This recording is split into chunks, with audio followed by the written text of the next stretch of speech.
Shalom Bapak Ibu Saudara-saudari, kembali kita bertemu di bulan April ini dalam tema warisan untuk generasi.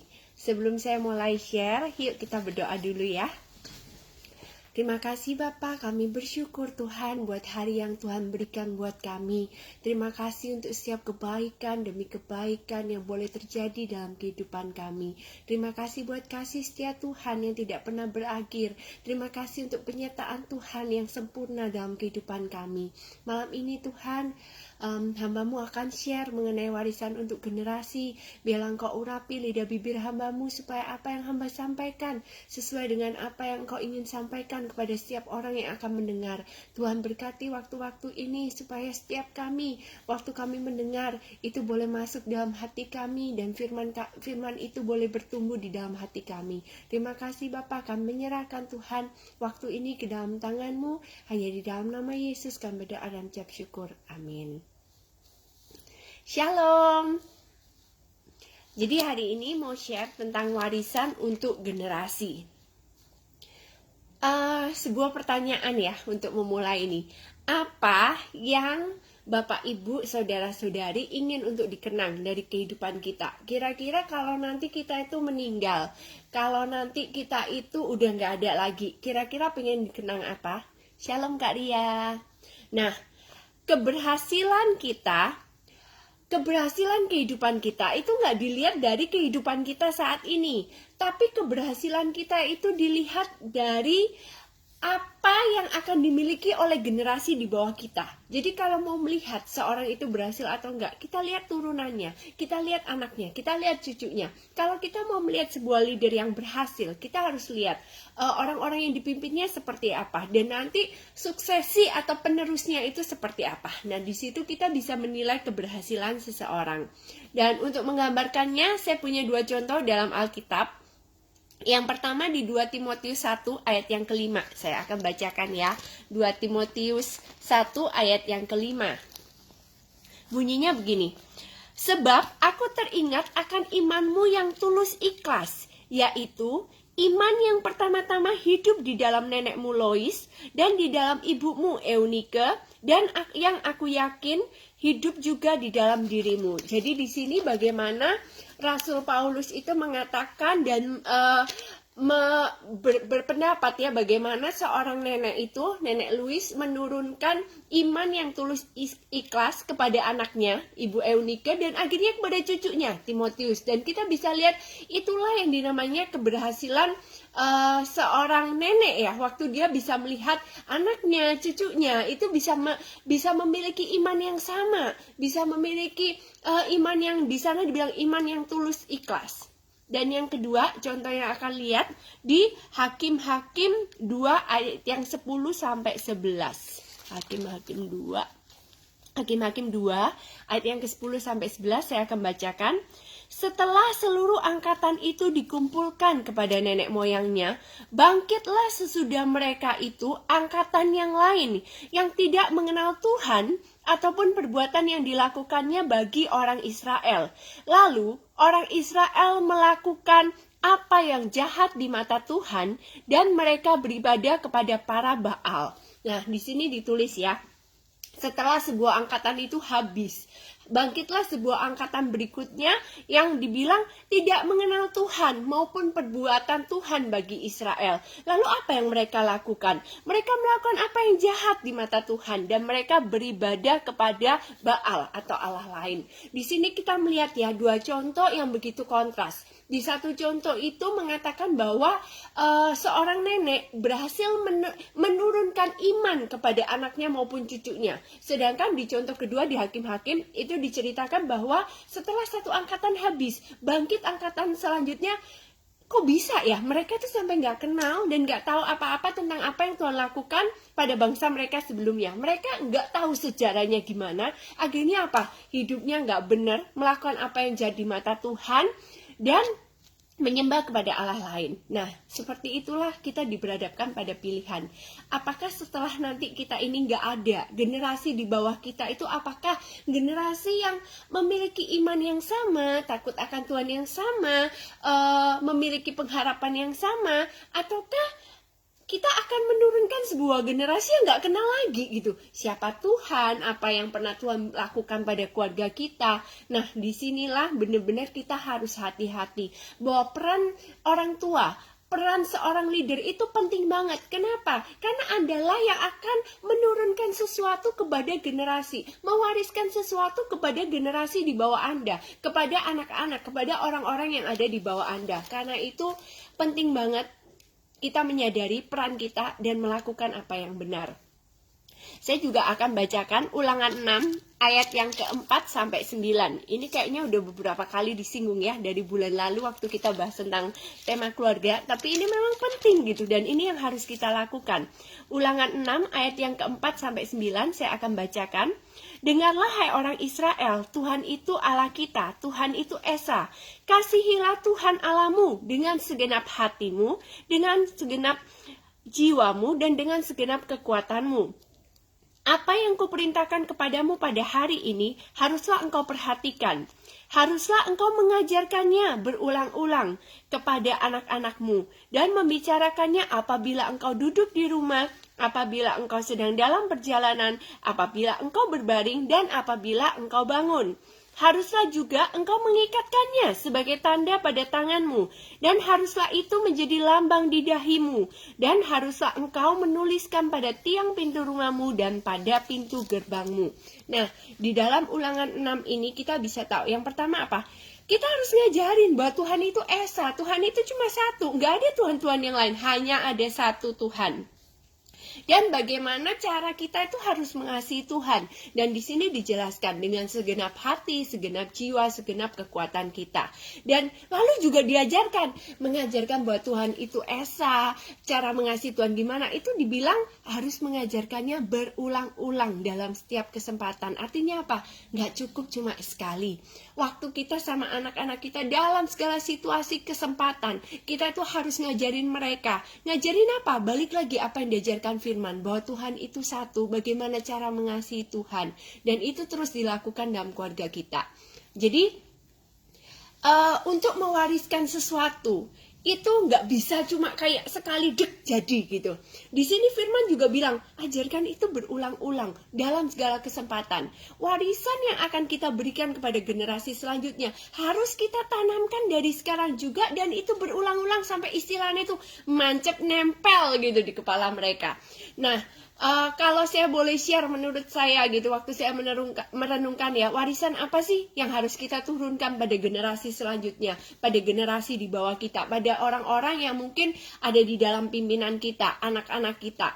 Nah, yang pertama itu sudah pasti roti kehidupan atau firman Allah.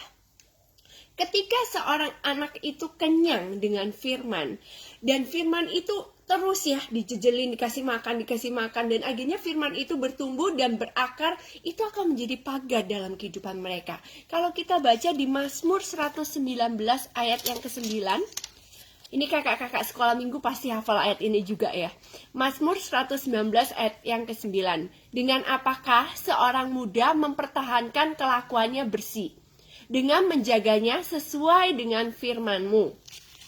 Lalu di Amsal yang ke-22 ayat 6, Amsal 22 ayat 6 juga dikatakan seperti ini. Didiklah orang muda menurut jalan yang patut baginya, maka pada masa tuanya ia tidak akan menyimpang daripada jalan itu.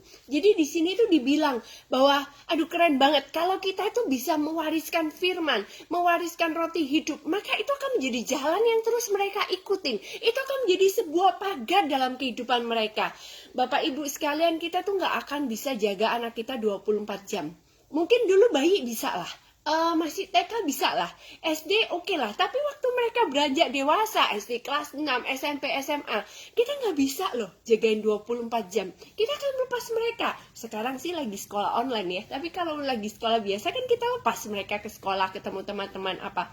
Kita nggak akan bisa Bapak Ibu menjagai mereka, tapi kita bisa mendirikan pagar buat mereka. Pagar itu apa? Ya firman itu. Waktu kita terus kasih anak kita makan dengan firman, kita kenalkan dengan siapa Tuhan, apa yang ada di dalam Alkitab, maka itu akan menjadi jalan hidup buat mereka. Itu akan menjadi pagar, dan itulah yang akan menjaga mereka dari segala yang jahat, daripada segala yang buruk.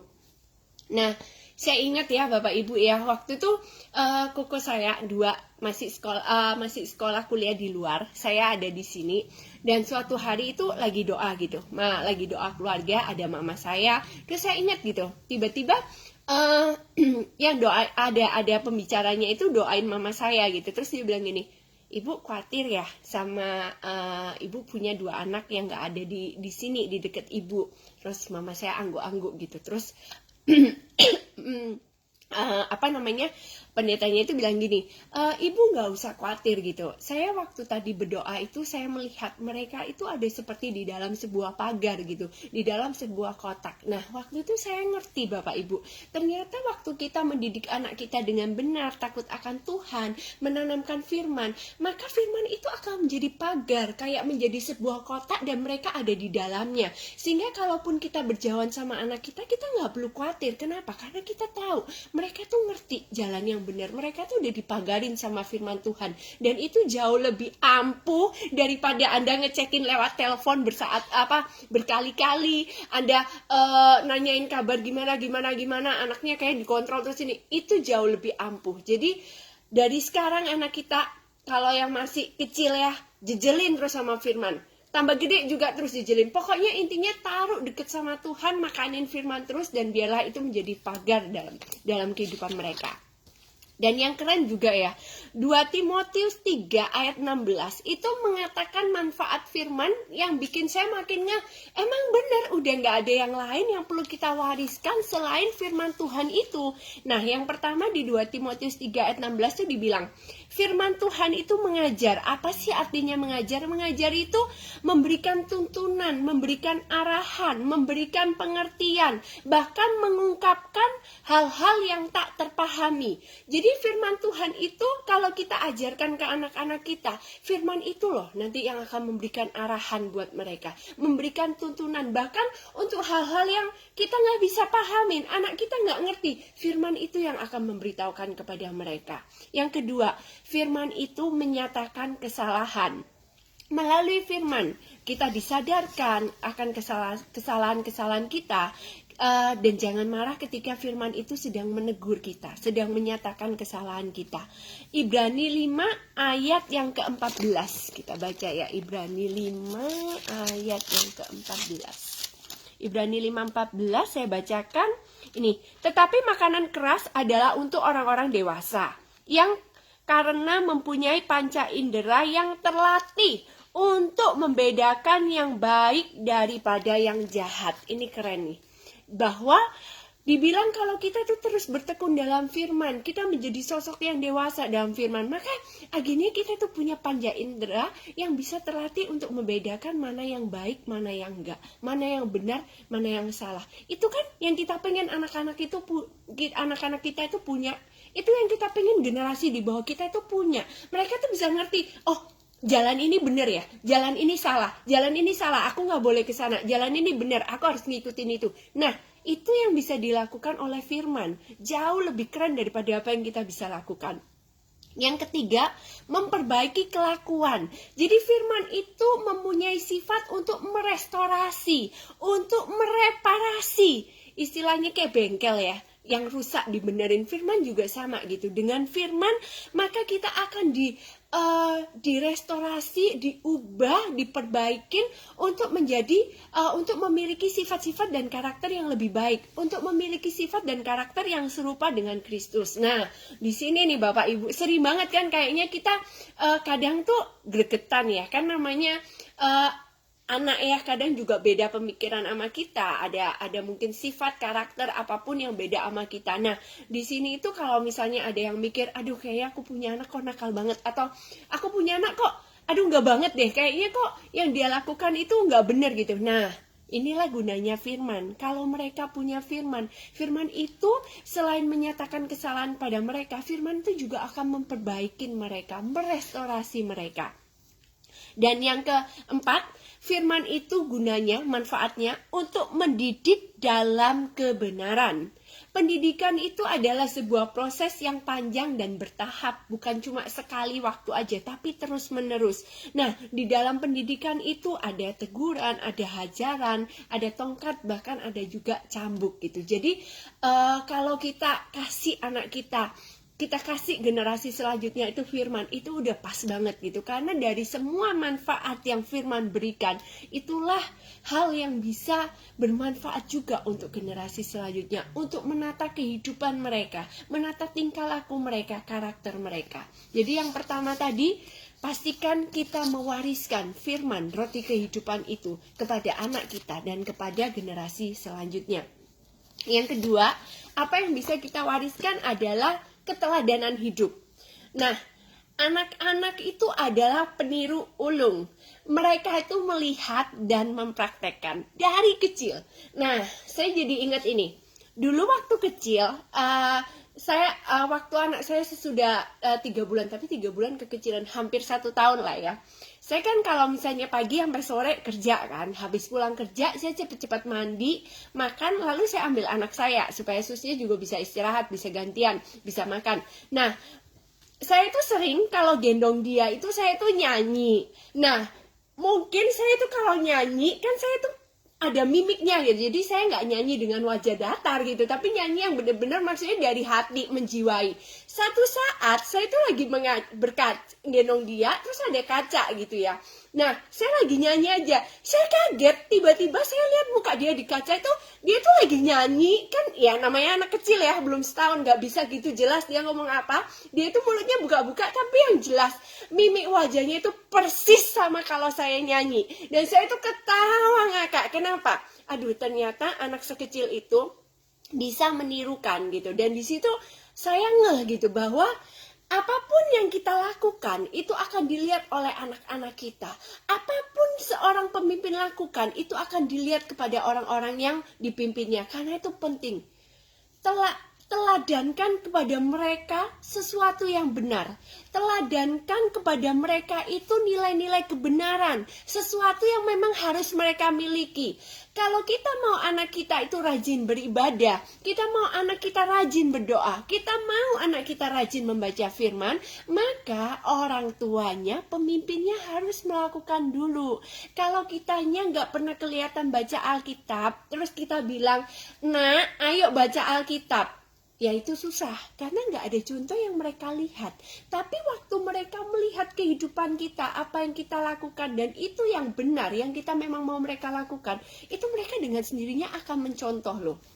Saya beberapa saat terakhir ini itu saya sering kalau malam itu saya nyalain YouTube ya, saya dengerin lagu rohani, saya nyanyi gitu. Dan ya anak saya tinggal nimbrung aja gitu, gabung. Dan akhirnya hari demi hari akhirnya mereka yang minta. Kalau udah malam mereka bilang, "Mami, ayo Mami kita dengerin lagu di YouTube, kita sama-sama nyanyi nyembah Tuhan." Dan di sana itu kita bisa share loh.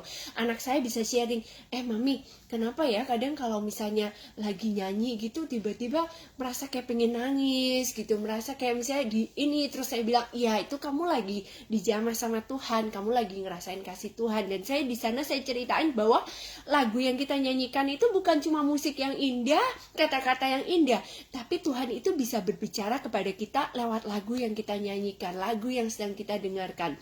Dan jadi yang saya mau sampaikan adalah keteladanan hidup itu dilihat oleh mereka. Jadi kalau kita ingin mengajarkan mereka kebaikan, kemurahan hati, kesabaran, kelemah lembutan, sikap selalu memberikan yang terbaik, itu mereka harus lihat dalam diri kita dulu. Kalau mereka sudah melihat, otomatis mereka itu akan mencontoh, mereka akan menirukan, karena mereka adalah peniru ulung. Jangan kita tuntut anak kita untuk berubah. Kita harus introspeksi diri. Kadang nih, kalau saya udah lihat ya, anak saya misalnya ngomel gitu, kadang saya itu introspeksi diri. Jangan-jangan saya yang sering kebanyakan ngomel, jadi mereka juga sering ngomel gitu. Makanya jadi benar-benar ya Bapak Ibu, sebagai orang tua, sebagai pimpinan, sebagai orang yang dilihat oleh generasi selanjutnya, itu penting banget loh. Kita jaga perkataan kita, perbuatan kita, bahkan dari pikiran kita. Kenapa? Karena ada yang melihat kepada kita, ada yang meneladani kita. Jadi pastikan kita itu mendisiplinkan diri kita. Marilah kita berperilaku yang baik, berkata yang baik, supaya anak-anak kita, orang-orang yang kita pimpin itu melihat kita dan mereka akan meniru apa yang baik. Dan hal yang ketiga yang menurut saya patut kita wariskan itu adalah waktu dan kenangan. Waktu dan kenangan yang baik tentunya ya buat anak-anak kita, buat generasi yang ada di bawah kita. Nah, waktu itu adalah hal yang berharga, khususnya buat anak-anak yang masih kecil, anak-anak yang istilahnya belum banyak main sama teman-teman lah ya, masih apa-apa dikit-dikit mamanya, papanya. Itu jangan kita merasa capek, jangan kita merasa aduh kadang udah pulang kerja ya, udah capek pengen istirahat, tapi luangkan waktu untuk bersama dengan mereka. Beri waktu sebanyak-banyaknya dan beri waktu yang berkualitas supaya tercipta kenangan-kenangan indah yang akan menjadi bekal buat kehidupan mereka. Kenangan-kenangan indah yang akan menjadi memori untuk mereka bawa waktu besar. Kadang seorang tua tuh mikirnya gini, oh, kalau tak kasih liburan yang mewah, makan yang mewah, jalan-jalan ke mall itu baru mereka itu akan senang, bahagia. Enggak, Bapak Ibu, kadang itu anak-anak bahagia sesimpel cuma ditemenin doang. Cuma ditemenin mereka ngapain, ditemenin mama papanya, mereka main kita temenin, cuma sesimpel itu. Karena buat mereka waktu bersama orang tua, keluarga itu sesuatu yang membahagiakan buat mereka. Nah, tentunya memberi waktu itu perlu pengorbanan ya. Apalagi kalau sekarang sekolah online gitu ya, orang tua pergi kerja, pulang masih bantuin mereka belajar, ngecekin. Mungkin dulu kalau di sekolah kan ada guru yang langsung lihat ya, ngecekin kerjaan mereka gimana. Kalau sekarang kan ada PR, kita perlu ngecek lagi, anaknya udah ngerti belum nanti kalau persiapan untuk ulangan. Tapi percayalah Bapak Ibu bahwa setiap waktu yang kita investasikan, setiap waktu yang kita berikan buat anak-anak itu terkenang buat mereka. Nggak akan berlalu gitu aja, tapi itu akan mereka bawa gitu sampai mereka besar nanti. Nah, salah satu yang saya ingat ya, dulu waktu saya kecil itu, saya, koko saya, sepupu-sepupu saya, kita itu kalau di setiap hari Sabtu atau Minggu ya, itu sama papa saya dibawa nih, anak sebanyak ini dibawa untuk pergi berenang. Papa saya pergi, termasuk saya cewek sendirian gitu, pergi berenang bareng mereka. Papa saya tuh selalu udah disiapin ya sama mama, termos yang gede banget. Kan anaknya banyak-banyak yang dibawa gitu. Itu diisi teh manis anget. Terus kita dulu itu berenang ya, di THR pernah. Terus dulu itu yang saya ingat di Plaza Surabaya, di Delta Plaza. Itu dulu berenangnya di situ, ada gurunya juga. Jadi rame-rame di situ. Habis gitu kalau udah selesai berenang, itu nanti sama papa diajak gitu. Kadang kita makan di Kentucky rame-rame, dulu bukan Kentucky, dulu California ya. California atau Texas Chicken. Itu rame-rame, tapi seneng loh. Dan apa ya, memorinya, kenangannya itu kebawa sampai sekarang. Kalau kita lagi ngumpul saya lagi ngumpul gitu sama sepupu-sepupu, kadang kita bisa flashback loh, bisa ingat banget, dan itu tuh kenangan yang membahagiakan gitu. Jadi Bapak Ibu perlu banget gitu, kasih waktu, kasih kenangan buat mereka. Kenapa? Apa yang mereka miliki di waktu mereka anak-anak, setiap kebersamaan, setiap waktu itu menciptakan yang namanya home buat mereka, menciptakan yang namanya rumah. Rumah bukan berbicara tentang sebuah bangunan, tapi sebuah kehangatan, kebersamaan yang ada di dalamnya. Dan waktu mereka beranjak dewasa, beranjak besar dengan memori, pemikiran, kenangan bahwa di rumah itu ada tempat yang hangat, tempat di mana saya bersama orang-orang yang mencintai saya, tempat di mana saya bersama orang-orang yang mensupport saya. Maka pada besok waktu dia beranjak besar dan dia punya masalah, dia nggak akan mencari kenyamanan, dia nggak akan mencari perlindungan itu di luar sana. Tapi dia akan ingat karena dia punya pikiran, gambaran yang baik tentang sebuah keluarga, tentang home itu. Maka pada saat besok gede dia menemui tantangan, kesulitan, masalah, dia akan kembali, dia akan ingat, oh iya, tempat terbaik tetap di rumah bersama keluargaku, di mana ada kehangatan, di mana selalu ada dukungan, di mana selalu ada kata maaf, di mana sama-sama belajar, sama-sama bergandengan tangan. Dan saya yakin Itu yang dibutuhkan gitu untuk generasi selanjutnya, untuk kita mempersiapkan sebuah generasi dalam tantangan yang jauh lebih susah dari zaman kita. Sebuah generasi yang harus teguh, berdiri teguh, gak tergoyahkan, dan selalu berjalan di dalam kebenaran. Itu yang perlu. Karena itu apa Bapak Ibu? Wariskan firman Tuhan, roti kehidupan buat mereka, dan biarlah itu bertumbuh, berakar, menjadi pagar dalam kehidupan mereka. Yang kedua, wariskan keteladanan hidup. Mereka adalah peniru ulung.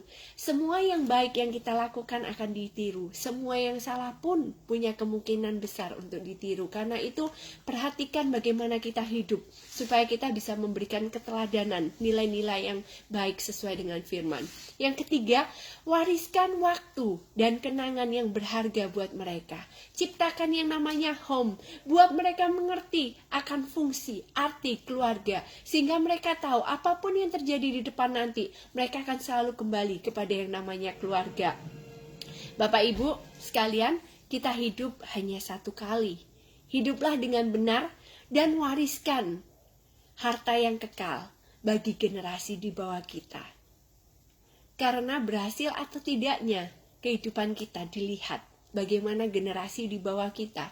Apakah mereka sanggup menjadi generasi yang tangguh, generasi yang berdiri di dasar firman? Apakah mereka akan menjadi generasi yang punya nilai-nilai kebenaran? Apakah mereka punya generasi yang akan membawa harta-harta yang tak ternilai untuk bekal kehidupan mereka? Semuanya tergantung kita. Kita yang meletakkan jalan bagi mereka. Kita yang meletakkan bagaimana mereka harus hidup ke depannya. Maka jadilah orang-orang yang melahirkan generasi yang luar biasa bagi Tuhan, generasi ilahi. Sebelum saya tutup, yuk kita berdoa. Terima kasih Bapa di surga buat hari ini Tuhan, karena Engkau membuat kami tersadar dan tahu bahwa kami ini penting, bahwa apa yang kami lakukan ini penting, bukan hanya untuk masa sekarang, tapi penting sekali untuk masa yang akan datang, untuk generasi yang ada di bawah kami, untuk anak-anak kami, untuk setiap apa yang Tuhan percayakan, mungkin untuk orang-orang yang ada di bawah pimpinan kami. Oh Tuhan, kami berdoa supaya kami boleh mewariskan apa yang benar, yang sesuai firman, dan kami boleh melihat sebuah generasi yang lahir, yang kuat, yang berdiri di dasar firman, generasi yang tak terkalahkan, generasi yang terus akan mengenal siapa Allah mereka, dan tetap kuat dan bertindak di segala situasi dan kondisi. Terima kasih Tuhan, aku berdoa, mampukan setiap orang tua, mampukan setiap pemimpin-pemimpin yang ada di dalam komunitas kami, bahkan setiap orang yang mendengarkan firman ini, supaya mereka Tuhan bisa memberikan warisan yang berharga bagi generasi selanjutnya. Mereka bisa memberikan sebuah keteladanan hidup yang luar biasa bagi generasi selanjutnya. Terima kasih Tuhan, tolong kami Bapa, biar kami boleh berperilaku, kami boleh berkata-kata, bahkan kami boleh memiliki pikiran yang serupa dengan Engkau. Buat kami semakin hari menjadi serupa dengan Engkau, sehingga generasi itu akan melihat Kristus di dalam kami, dan mereka pun akan menjadi Kristus-Kristus di dalam generasi mereka.